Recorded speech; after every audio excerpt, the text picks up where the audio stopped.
Assalamualaikum warahmatullahi wabarakatuh. Waalaikumsalam warahmatullahi wabarakatuh. Bagaimana kabarnya pada malam hari ini? Alhamdulillah luar biasa bersama dahsyat Allah Akbar. Ya, untuk yang terhormat Abi Hanif dan Umi Ida selaku pengasuh pesantren Super Kamla Raiban Fida, Bapak pengurus semuanya juga teman-teman sekalian. Saya Jazila Korotaina dari kelas 7 MTS Al-Quran Laraiban Fida. Di sini saya akan mempresentasikan bab terakhir dari kitab Faraidul Bahya. Di sini masih seputar kaidah mukhtalaf. Langsung saja, yang pertama ada kaidah ke-16. Idza batalal khususu hal yabqal umumu. Nah, artinya apabila sesuatu yang khusus batal, apakah yang umum itu menjadi sunnah atau batal? Contohnya itu gini, ketika sholat subuh, terus di pertengahan sholat kita itu tidak yakin udah masuk waktu subuh apa belum.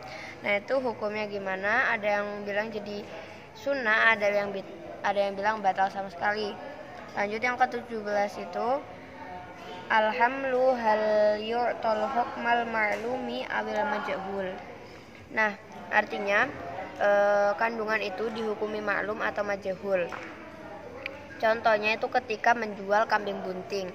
Nah, ada yang bilang sah, ada yang tidak. Jadi ada yang bilang ya yang dijual kambingnya, jadi ibunya aja, itunya buntingnya buntingnya anaknya yang masih ada dalam kandungan itu tidak bisa dijual. Ada yang bilang tetap sah aja gitu.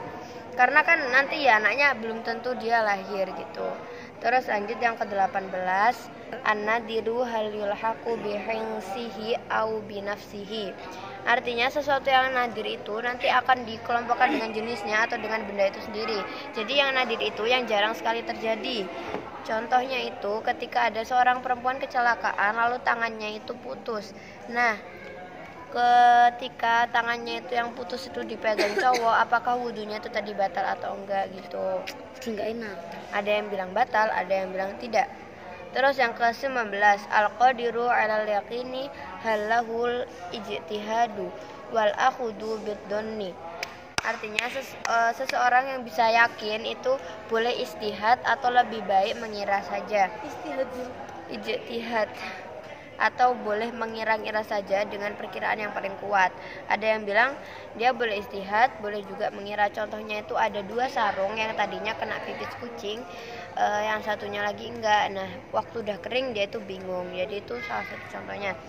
Terus yang terakhir yaitu kaidah mukhtalaf yang ke-20, al-mani'ut tariyu hal huwa kal muqarin.